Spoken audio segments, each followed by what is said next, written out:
It's that time of year again. Lawyers are sharpening their opening arguments, justices are getting their robes dry cleaned, and protesters are practicing their chants. The United States Supreme Court is back in session. Welcome to Sidebar, a podcast by Courthouse News Service. I'm your host and Sidebar's producer, Kirk McDaniel.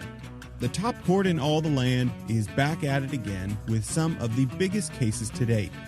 To say the Supreme Court has been active in these past couple years would be a bit of an understatement.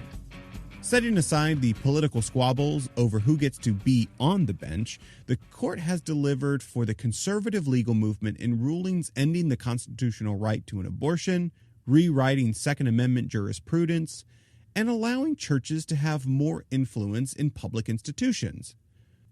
All the political and legal shakeups have brought us to where we are today, with the justices set to consider if more people should be allowed to own a firearm, if you can trash talk your mayor, and if the government can function as it always has. Trust me, you'll want to stick around for that last one. Now, I'm going to need some help breaking all of this down, so I called up Kelsey Reichmann, Courthouse News' Supreme Court reporter and the newest addition to the Sidebar team. Welcome to Sidebar, Kelsey. It's great to be here. I'm excited to share all the news that's coming through the Supreme Court since there is a lot. Now, before we talk about the upcoming term, I think we should start with talking about the 2022 session, which ended just over this past summer. Kelsey, what cases stood out to you most? In the biggest ruling of the term, the conservative supermajority overturned decades of precedent to essentially end affirmative action as we know it. The High Court also threw out President Joe Biden's student loan forgiveness plan. But there's another big case that you might not have heard out of Colorado, where the court ruled in favor of a website designer who did not want to make marriage websites for same-sex couples. The Court has ruled in favor of a Christian web designer, saying that she can refuse to work on same-sex weddings. We also saw another ruling where the court limited the ability of the EPA to regulate. Supreme Court impacting waterways around the country. The court has limited the EPA's ability to regulate wetlands under the Clean Water Act. We did see some surprises, though. The Roberts Court has consistently thwarted the Voting Rights Act, but when presented with this opportunity to throw the whole thing out altogether, Chief Justice John Roberts cobbled together 5 votes to save the Voting Rights Act and maintain the status quo. Washington, the U.S. Supreme Court has ruled that Alabama's Republican-drawn congressional map diluted the power of black voters. These past couple sessions have truly reshaped key areas of American jurisprudence. Is there anything that you are looking for or expecting out of this next session? I think something that's interesting is that nothing is following the traditional pattern that we've seen over the decades with the Supreme Court. This conservative supermajority is making its mark, and there are many instances where they're going against precedent. Now let's take a look at our first case this session. The ongoing debate surrounding gun control in this country is fueled every year by more and more acts of violence. The Supreme Court once again will be wading into this debate in the case United States v. Rahimi. Rahimi is challenging provisions of the Gun Control Act that strip someone of their right to possess a gun if they are subject to a domestic violence restraining order, sometimes referred to as a protective order. I wanted to learn more about how protective orders work, so I called up an expert in the field. I'm Sarah Bennett, so I am the principal and managing attorney at Sodoma Law North in Cornelius, North Carolina. I exclusively practice family law, so I represent women and men in all kinds of domestic cases, divorce, child custody, dividing assets, and then another big aspect of that is domestic violence cases. So if I felt that I was being abused by an intimate partner, I could go out and seek a domestic violence protective order. And it would be Sarah Bennett versus Joe Blow.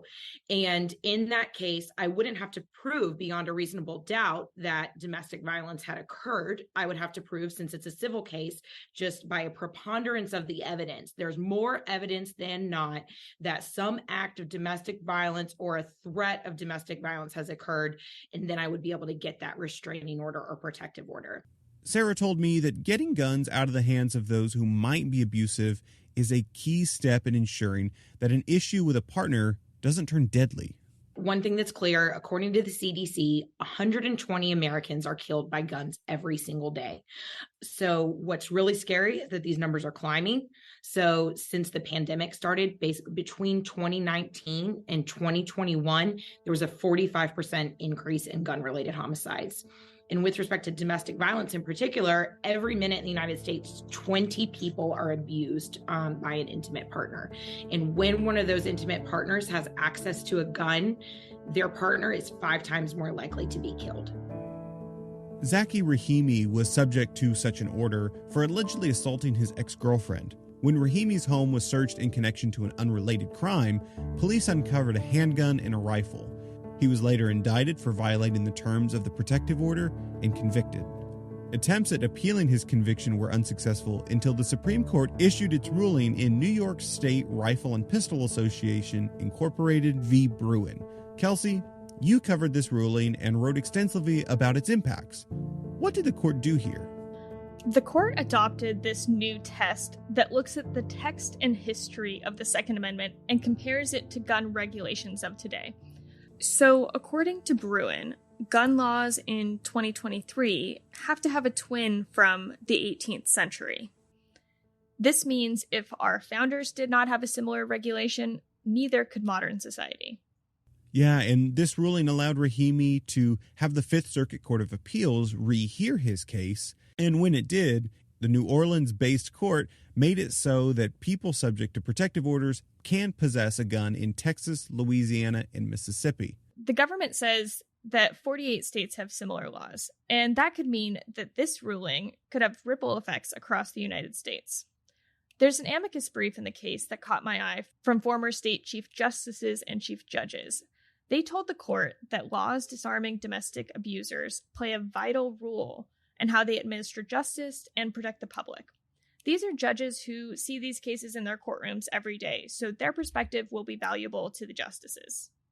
In the family law field, this is a huge deal. Protecting clients, the allegations of domestic violence are at play and in a large number of my cases, whether it's a threat or an action has already happened. And so whether or not we can prevent someone who hasn't necessarily been criminally prosecuted for actually having done something wrong, but instead we're saying ahead of time, before that bad thing has happened, we need to control this person. So it's kind of, for family law, this gets a little scary. It's, are we going to be able to prevent someone from possessing a gun ahead of time, or we're just going to be able to punish them after they've done something bad with that gun? If the Supreme Court were to side with Rahimi's argument, it wouldn't just mean those subject to protective orders in the U.S. can have a gun. The Gun Control Act also bars people from possessing a gun who are on probation or use illegal substances or who have been committed to a mental institution. And the worry for lawyers like Sarah Bennett is that such a ruling could lead to not only more homicides, but also suicides. Gun violence is not just homicide. Gun violence is suicide. Gun violence is accidental shooting. So there's lots of forms of gun violence, and there's a huge risk that we're going to be exposed to a lot more of it if we can't have these regulations in place. Tons of areas where there's going to be a lot more guns, and in combination with substance abuse, with familial discord, with other issues, this could potentially be a really deadly combination. This case is in many ways a consequence of the court's decision to rethink Second Amendment law with its ruling in the Bruin case. We will all be watching to see how the court applies its own standard and what the road will look like going forward for future gun control regulations.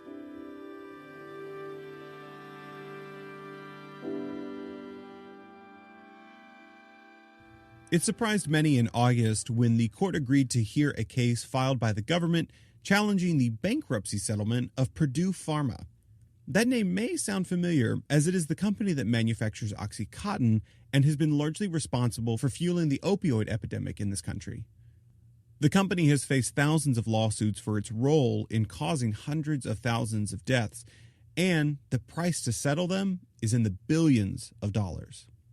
Kelsey, this is a case that I think surprised a lot of people whenever it made it to the court. Yeah, this case wasn't on my radar, but when it popped up on the court's emergency docket, also sometimes referred to as the shadow docket, the government was looking for the court's intervention in this bankruptcy settlement. Purdue Pharma is trying to settle the many, many lawsuits against it, and so the company itself filed for bankruptcy. But its wealthy owners did not. And what's really happening here is the government is saying, we want more accountability than what Purdue is willing to give in this settlement. You mentioned the very wealthy Sackler family just then. How exactly do they play into this case? So the Sackler family have been the longtime owners of Purdue. The family came to an agreement that had them handing over about $5 billion and getting out of the opioid business altogether.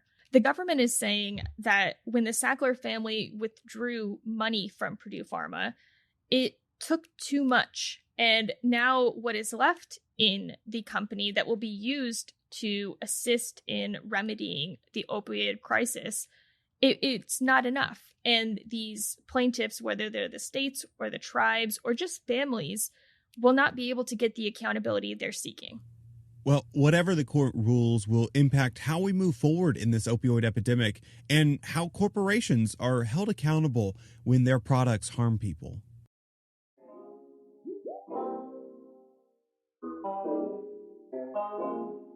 Kelsey, I'm sure you're on social media, right? Of course. Is there anything in particular you like to post? You know, if it's not Supreme Court news, it's probably pictures of my cat getting into trouble. I'm also a huge Swiftie, so you'll see me engaging in all the Easter eggs and conspiracies. Very nice. Do you ever want to go on social media and maybe criticize your local public official? Of course, the urge is always there, but I try to resist that tendency. Well, there are some folks out there that did not resist. And the justices will be hearing arguments in two cases concerning one big question. Are public officials allowed to block you on social media? In O'Connor-Ratcliffe v. Garner, parents Christopher and Kimberly Garner sued members of their local school district in Poway, California, when school officials removed the couple's critical comments from their social media pages and blocked them. The Garners argued that being blocked by the school district officials violated their right to free speech. A federal judge in San Diego and the Ninth Circuit Court of Appeals ruled in favor of the parents. But in Michigan, a similar case didn't shake out quite the same way. In that case, Kevin Linkey wasn't too happy with the response to the COVID-19 pandemic by Port Huron City Manager James Freed. Well, our city manager, Mr. Freed, he began posting things on his Facebook page, and he was posting pictures at some restaurants and some different things, and just didn't sit right with me when Mr. Freed and our mayor, Pauline Rep, were posting pictures about eating at this restaurant when everything was being shut down. Everyone, no one was going to work. This was prior to, the checks being sent out, all the unemployment money. I mean, people didn't know what was going on and what was happening. And it didn't sit right with me that our local officials were just kind of out like, hey, look at us, we're at lunch and having a great time. So I made some comments on there. They were very civil comments. They were very non-threatening. And it was just basically, hey, you probably shouldn't be out at one of the pricier restaurants in town when this is going on. And I believe that your response to the pandemic to this point has been abysmal. And Mr. Freed didn't like those comments. Those comments were later removed from Freed's page, and Linkey was blocked from accessing the page. Linkey continued posting on Freed's Facebook through other accounts, but those two were later blocked as well. He told me that in talking with other residents of Port Huron on social media, others had a similar experience, leading Linkey to file a First Amendment lawsuit against Freed. Unlike the Garner's case, Linkey's suit was unsuccessful when a federal judge ruled in favor of Freed, and the Sixth Circuit Court of Appeals affirmed. The issue of when public officials use their social media accounts for public business has been kicking around for some time and has been well litigated. I am Robert Corn Revere. I am Chief Counsel for FIRE, the Foundation for Individual Rights and Expression. Former President Trump very prominently used his Twitter account for official business, And it became really one of the primary ways in which he interacted with the public. This is something that has been emulated by public officials at all levels, which has raised the question of when the use of a politician's or public official's private media account becomes entwined with their government business, that the use of that private social media account becomes a matter of state action. Revere is a 40-year veteran of First Amendment and communications law. He even worked at the Federal Communications Commission as a legal advisor. Revere told me that the Sixth Circuit took a very limited view in looking at Linkey's case, while the Ninth Circuit had a more nuanced approach, examining the ways in which the defendants used the account to determine whether the action was made by a public official or a private person who just isn't very fond of criticism. It made more sense to us that a more inclusive test that looks at all of the factors and looks at how a public official is both identifying use of a social media site, whether or not they're performing the functions of government, the more the public official uses that in sort of a range of various factors as an extension of the office, the more it should be treated as state action. And so, as a consequence, that would limit the ability of public officials to then cut off comments from the public whenever they find them to be annoying or abusive. Part of the job of being a public official is hearing from members of the public. And if you take too narrow a view of when these sites become state action, then you give them a very easy and convenient way of cutting off public contact. These cases have captured the attention of many free speech hawks because they will essentially set the roadmap for how we citizens interact with public officials on the internet. With the prevalence of social media use and public officials using social media and local governments using it, I think it's vitally important that we get some hard rules in place on this, and we get some framework there, and that way people know what to do. When you see a stop sign, you're supposed to stop. When you see a green light, you get to proceed. We need that here. We need to know exactly what we can do, what we can't do, what the public officials can do, what they can't do. Once you have the highest court in the land weighing in on it and putting their decision out there, then that's the law. And I think it's going to make it much easier for not only public officials, it's going to make it easier for just normal, regular, everyday citizens such as myself. I think the court in recent years has been quite sensitive to the First Amendment issues at stake. I think that it values the innovation of the internet and social media as a new form of communications. And I think it's going to be reluctant to allow government officials to arbitrarily limit that open forum.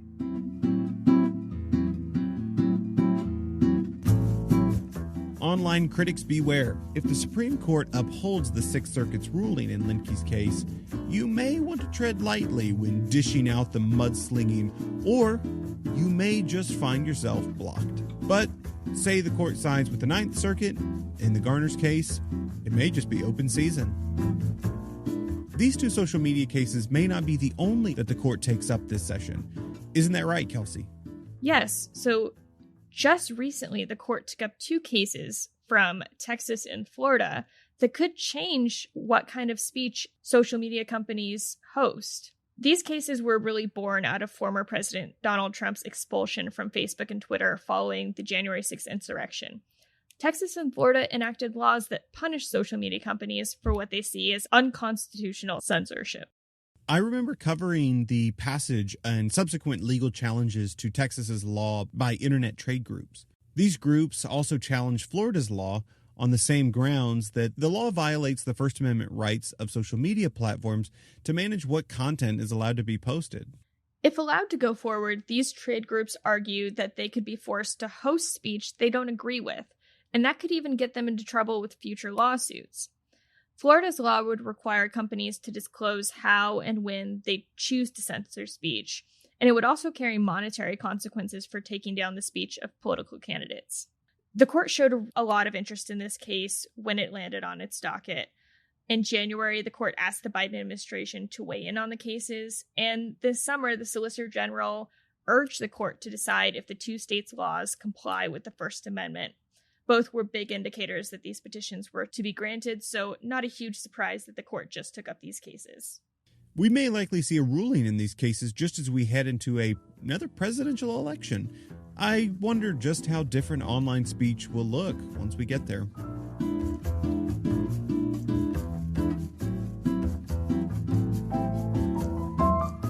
America is big. Fourth largest in geographic size, third largest in population, and first in GDP. Only a fool would tell you that it is easy to run a country this big. In fact, it takes over 2 million civilian employees to keep it running every day. All of those employees belong to something referred to in legal circles as the administrative state. That term may be unfamiliar, but you can find traces of its existence in your everyday life. The administrative state is the bureaucracy that manages the day-to-day functions of the federal government. It's the EPA enforcing environmental regulations, the State Department issuing you your passport, and it's the FDA inspecting the food we eat. There are some on the political right that have fought to dismantle the administrative state, calling its constitutionality into question. Such an argument has made it all the way up to the Supreme Court in 3 cases that have the potential to entirely reshape the bureaucratic apparatus. You might want to tune out when you hear that we'll be talking about fishery protections, policies for payday lenders, and how the SEC polices fraud. But I urge you to stay tuned because this part is really important.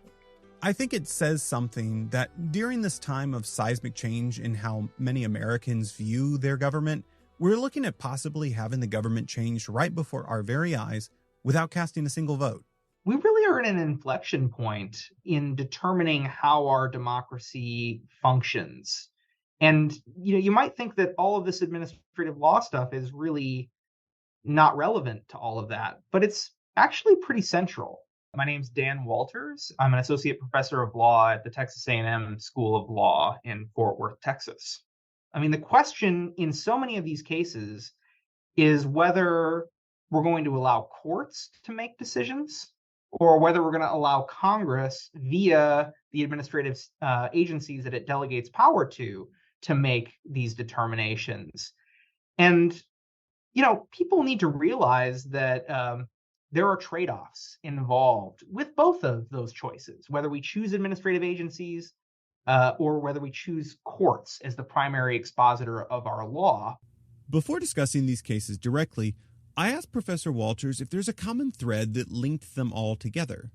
It's growing skepticism of the legitimacy and authority of the administrative state. For the last several decades, and especially I would say in the past decade or so, we've seen growing attacks on the administrative state. A lot of that has been through litigation, working through the courts to try to use administrative law, the area of law that I study, to check what agencies are doing. In some cases, to change the doctrine fundamentally to limit the power and authority of administrative agencies. So it's been a long-standing trend that has really accelerated in recent years. So what are the cases? Well, the first case we can take a look at is Loper Bright Enterprises v. Raimondo. This suit concerns how the government regulates fishing companies. Loper Bright sued the government over a regulation enacted by the National Marine Fisheries Service, forcing the fishing industry to foot the bill for marine monitoring projects. Now, why did the agency think that it could make such a rule in the first place? Well, enter the Supreme Court's 1984 ruling in Chevron USA v. Natural Resources Defense Council. Chevron is a staple of administrative law, and it's widely interpreted as giving the agencies discretion to interpret statutes where there's an ambiguity in the statute that needs to be resolved. Without the court's ruling in Chevron, the National Marine Fisheries Service would have never had the authority to make its funding rule in the first place. So now in 2023, the court is considering whether agencies should still have the authority going forward. Some people look at Chevron and say, well, that looks like judicial abdication. And it's certainly possible to see that perspective. In a sense, courts are saying that we're going to allow agencies to have a lot of discretion rather than imposing our own view of what the statute means when the meaning runs out as a matter of text. So you can understand the abdication argument, and that has caught on, I think, with a lot of people. Those in opposition to Chevron think that agencies like the National Marine Fisheries Service should have less power. Many think Chevron deference is unconstitutional, while others think that it's just bad policy. But let's say the fishermen get what they want and Chevron is gutted. What happens next? Government agencies will have less leeway to do anything Congress hasn't specified. And we all know how easy it is for lawmakers to come to an agreement on Capitol Hill. If Chevron was to go away entirely, there would be huge open questions about the mass of regulations that are currently on the books and how, if at all, they could still be enforced. Agencies would have to revisit a lot of the decisions that they had made in the past and possibly rethink whether they could really defend their position before a court that is going to engage in an independent review rather than a deferential review. So we talked about agencies making their own rules when Congress isn't clear. This next case concerns how agencies receive funding from the federal government. Ladies and gentlemen, the Consumer Financial Protection Bureau, or CFPB, versus Community Financial Services Association of America. The CFPB establishes and enforces rules that banks, credit unions, and moneylenders follow. I think a lot of people will remember the 2008 financial crisis and how broad the impact was. The CFPB was part of the Dodd-Frank Wall Street Reform and Consumer Protection Act. Basically, lawmakers said they wanted an agency to have an independence and be able to prevent another financial crisis. Community Financial Services Association of America is a trade group that represents payday lenders. The trade group sued the agency over rules affecting the payday loan industry, but that case became the vehicle for the trade groups to argue that the way CFPB is funded is unconstitutional. Unlike other federal agencies funded through regular appropriations bills, CFPB gets its funding directly from the Federal Reserve, which in turn gets its funding through user fees paid by member banks. A federal judge disagreed with the trade group's argument, but once the case was in the hands of the Fifth Circuit Court of Appeals, we got a ruling that kind of shocked people. There have not been many cases that raise appropriations clause constitutional claims, that an agency is just funded in a completely unconstitutional way. We just don't see that.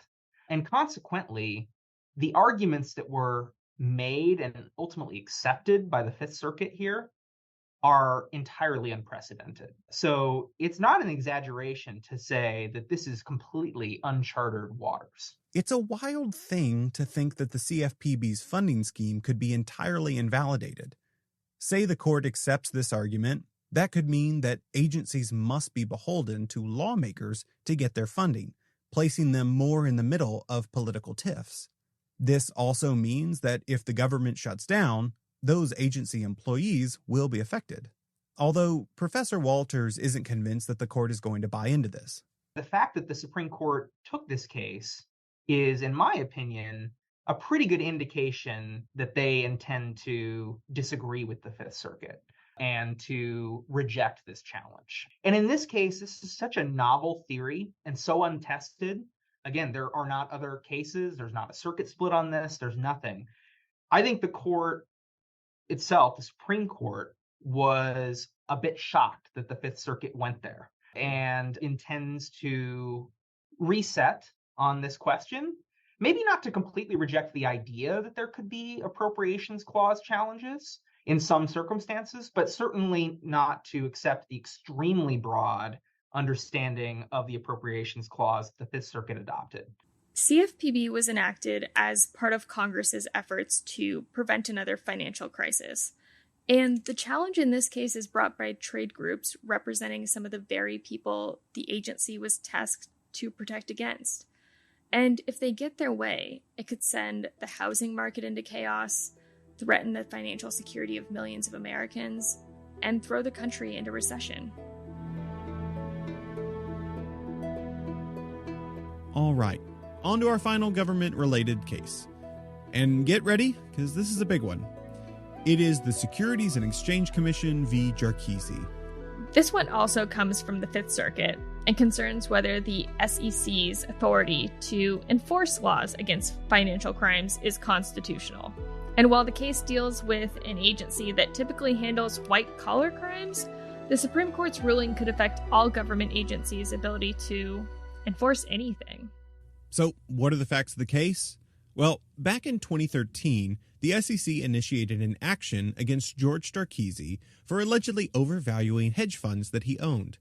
Now, Jarkisy wasn't too happy about having the SEC come down on him, but instead of challenging the specific action taken by the agency, he challenged the agency's authority to act against him in the first place. The first of Jarkisy's three arguments in this case is that the SEC does not have the authority to resolve the action through an internal process with an administrative law judge, or ALJ. These are the judges who work within a government agency to adjudicate disputes brought by the agency against a member of the public who has committed some alleged violation. Here's Dan Walters, our scholar of administrative law again. Lots of agencies have adjudicators, and they internally process violations of the law and determine whether there's liability, whether penalties need to be paid. Many agencies are responsible for setting guidelines, enforcing those guidelines, and then adjudicating violations. These judges are typically experts on administrative law and know the statutory mandate of the agency in which they serve. The central idea is that going through an ALJ leads to a quicker adjudication, whereas cases that work through a federal judge might take years to reach a resolution. And say someone thinks the ALJ made the wrong call in their ruling, then the option is always there for that person to file an appeal in federal court. But Jarkisy believes that by having his case adjudicated by an ALJ, his Seventh Amendment right to a jury trial was violated, striking at the heart of the agency's authority to hear the case in the first place. He also believes that the insulation ALJs enjoy, they can't be removed from the agency by the president, even though the agency's top brass are appointed by the president, is a violation of Article 2 of the Constitution, which outlines the executive branch.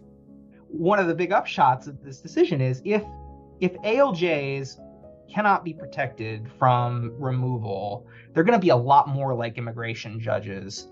So take all of the things that you don't like about immigration law and superimpose them on other important programs in, the Environmental Protection Agency, the SEC, Social Security Administration.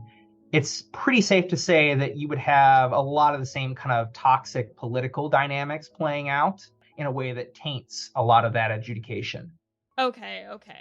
But let's get to the real meat of this argument, where the administrative state nerds are going to go absolutely crazy. As we mentioned in this case earlier, the SEC gets to make the final decision whether it decides to go through an ALJ or through a federal judge. It is this decision that brings us to Jarkisy's final claim, and that is that the choice violates the non-delegation doctrine. This doctrine has been hotly debated as a theory of law for many decades in this country, and without a professional there to work you through it, it's pretty hard to understand. The non-delegation doctrine, to the extent that it exists, says that Congress may not delegate that legislative power to administrative agencies. So what that means, though, is really hard to figure out because we don't have any great definitions of what the legislative power even is. And even if we were able to define what the legislative power is, the court has, at least since the beginning of the 20th century, recognized that certain powers that are given by Congress to administrative agencies don't run afoul of the non-delegation doctrine. So I think it's safe to say we wouldn't have an administrative state if it wasn't for the court having a receptive attitude to at least some delegation. This idea is one that actors within the conservative legal movement have championed for years.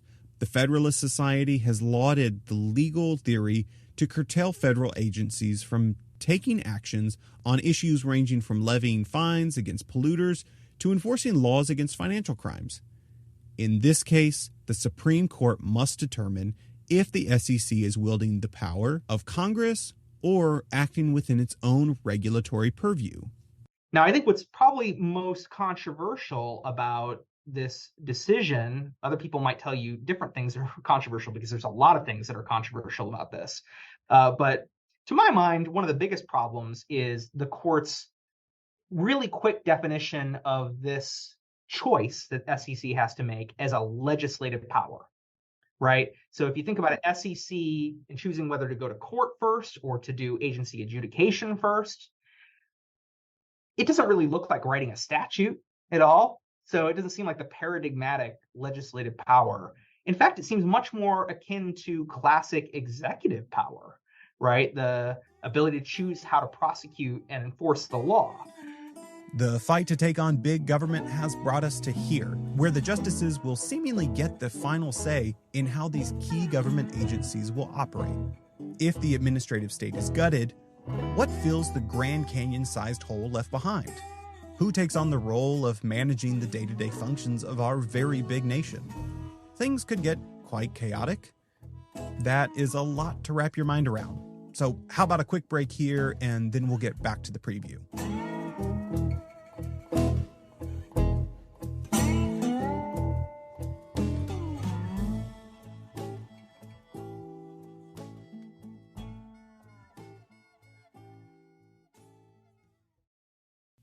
Making travel plans these days often involves a lot of planning.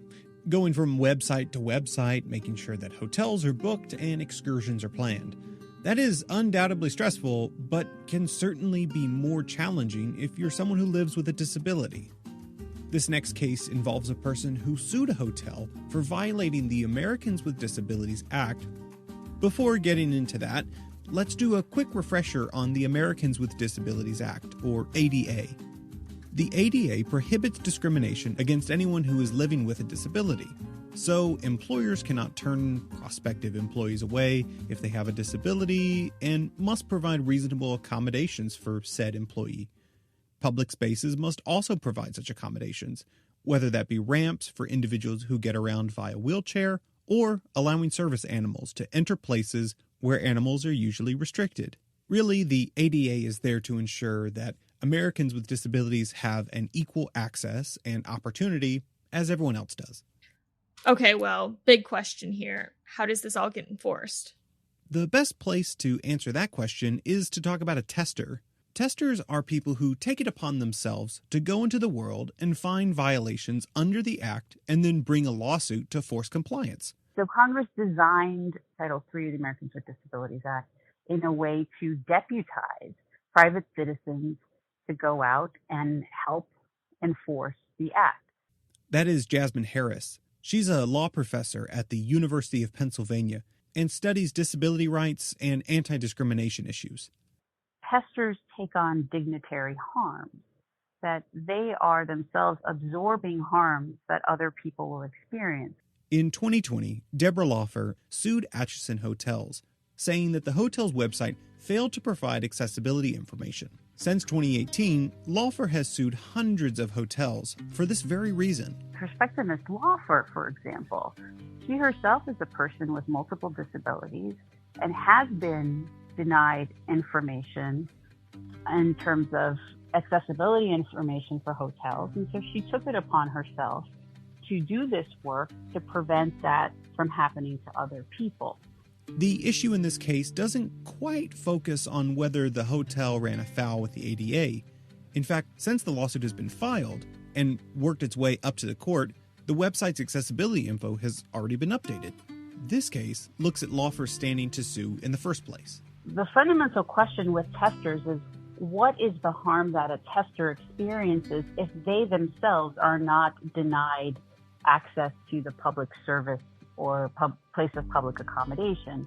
In the Atchison case, the question is, well, Ms. Laufer was not intending to stay at Atchison Hotels, and therefore she was not intending to book, and therefore she was not actually denied the ability to stay in these places because she was denied the accessibility information. She didn't need it. So she didn't experience harm. A federal judge initially dismissed the case, finding that since Laufer had no intention of visiting the hotel, she did not experience any harm that would give her standing to sue. On appeal, the First Circuit Court of Appeals reversed. The appeals court reasoned that Laufer sustained an injury by not having the proper information.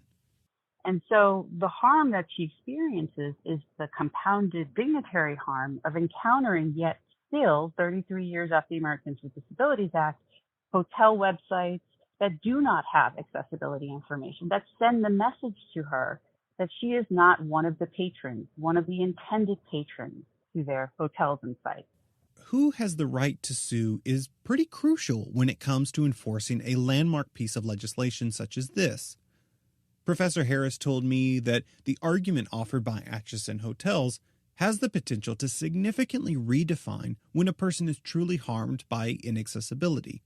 By stripping tester standing, you're basically saying that individuals with disabilities are no longer going to get the benefit of being able to avoid those harms. You know, it's basically saying, look, if you want to sue a hotel for inaccessibility, you have to go there. But guess what? When you're there, you don't have time to put that trip on hold and say, hold on, I need to file my complaint right now.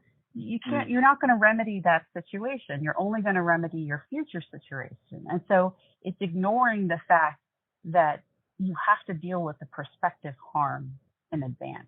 So what are the chances the court upholds the First Circuit's ruling giving Laufer standing to sue? I mean, I'm not a betting woman with respect to this court. You know, I think if the court says, no, people like Ms. Laufer, who are self-proclaimed testers, do have standing, irrespective of motive, irrespective of other factors, then I think that's a critical, obviously critical win. I think that the court, in order to get there, is going to have to fundamentally understand the nature of the harm. When should someone have standing to sue? Before a possible act of discrimination happens, or after that person has already been discriminated against? How will the mission of creating a more inclusive society be impacted if the ability to call foul gets limited? The answer to those questions may mean new limitations on testers across the country.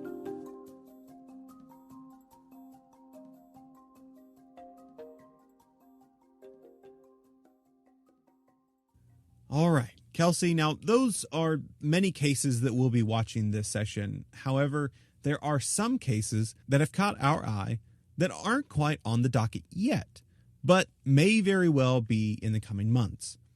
At the top of that list is Alliance for Hippocratic Medicine v. U.S. Food and Drug Administration. If that name doesn't ring a bell, I'm sure the details of the case will. Anti-abortion physicians filed this case in a Texas federal court to challenge the FDA's approval of a popular abortion drug called mifepristone. They argue that the drug is dangerous and that the agency employed a flawed process to allow its introduction onto the market. Now, mifepristone is commonly used with another drug to terminate a pregnancy in its first couple months, around 70 days of gestation. It is also the most common way abortions happen in the United States. It's hard to imagine this case even existing without the court's 2022 ruling in Dobbs v. Jackson Whole Women's Health Organization, which eliminated the constitutional right to an abortion. This case was filed only months after the court struck down Roe v. Wade, and the Tennessee-based group Alliance for Hippocratic Medicine actually incorporated in Texas to put this in front of Judge Matthew Kaczmarek. This has proved to be a controversial aspect of the case because filing in Texas guaranteed that the case would be heard by Kaczmarek, a judge appointed by former President Donald Trump and is well known for his anti-abortion beliefs. What I'm hearing from legal experts is if this case was filed anywhere else, it would have been treated differently. However, we're here now, and the court has already intervened in the case, and now the justices will decide if they want to officially add the issue to their docket this term. What will you be watching for as the Supreme Court once again wades into this issue of reproductive rights? Court watchers are going to be paying a lot of attention to this case, not only because of its huge impact on abortion, but also how the justices react to a challenge like this. They could be deciding another huge battle on abortion, and if you'll remember, overturning Roe v. Wade was supposed to get them out of the abortion business. This was supposed to be up to the states. And yet, now it's up to the high court again. We'll see if the justices are going to stick by their statement that they're done in the abortion business, or if they're going to accept what some legal experts call extreme arguments to try to get abortion medications taken off shelves nationwide. It'll really be a test for how far this conservative supermajority wants to take the issue. Abortion politics is not the only thing the court can't seem to shake right now. Over the past year, justices on the court have found themselves thrown into a firestorm of controversy concerning court ethics. This has really been interesting to cover as the justices contend with these allegations against them. You know, the conservative supermajority is not only facing controversy for the rulings they make on the bench, but for the decisions they're making off the bench. And I'm sure this is going to be at the top of their minds since they're just coming back from their summer break. These questions over the justices' ethics stem back many years, but they've caught recent attention after ProPublica came out with a series of articles about several justices, most notably Clarence Thomas. And really what these articles detail is what his life is like off the bench. Thomas has claimed to live a very quiet life. He says he prefers to go on RV trips and stay in Walmart parking lots. What we're really discovering through this reporting is that's not the case. Yeah, and we're talking over 24 private jet flights, 12 tickets to sporting events, and trips to luxury resorts, all covered by wealthy billionaires. Why this matters is that the court is not bound by ethics standards like lower court judges. However, the court is bound by requirements to file yearly financial disclosures. And what people are saying is that Thomas and some of his other colleagues should have reported these gifts. While these conversations may seem like they only involve the justice's life off the bench, they're really starting to interfere with the justice's work on the bench. Recently, Clarence Thomas was criticized for his connections to the Koch network, who has funded many of the cases before the court. Most notably, they've been involved in efforts to overturn Chevron, which is before the court this term. And Thomas has changed his positioning on the issue over the years, so that will likely be a conversation we are having throughout this term. It looks like this activity hasn't just raised the eyebrows of court watchers, though. It sounds like politicians on Capitol Hill are calling on more regulation and oversight of the justices. How likely are we to see lawmakers act on these reports and put up guardrails? If I was a betting person, I would not be placing my bets on this one. The court has divided so many people with its recent rulings, and that really makes it hard for lawmakers to come together and agree on how the justices should be regulated. Ethics experts really are just asking the justices to do what every other judge does and abide by a standard of conduct. Over the summer, some of the justices have come forward and said the court is looking into implementing its own standard of ethics. And I really think this is how the issue will be resolved. Lawmakers are a little bit too divided, and some of the justices aren't sure lawmakers have the ability to implement a code of conduct on them. So I really think this has to come from within the bench.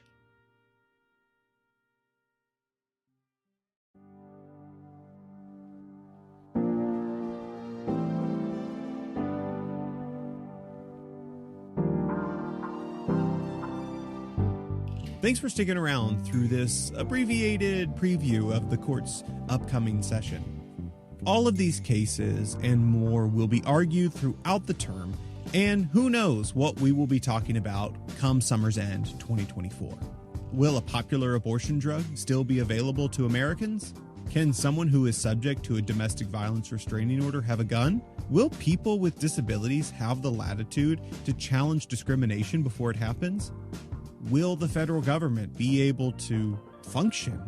Courthouse News Service and Sidebar will be there to help you get the answers and analysis you depend on.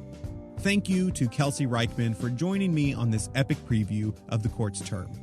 Make sure to check out her stories on courthousenews.com and get the full inside scoop on oral arguments, rulings, and drama coming out of the highest court in the land.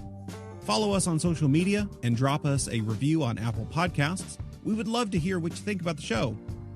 Join us for our next episode, when reporter Hillel Aaron turns back the clock and takes us to the height of witch hysteria in the New England colonies.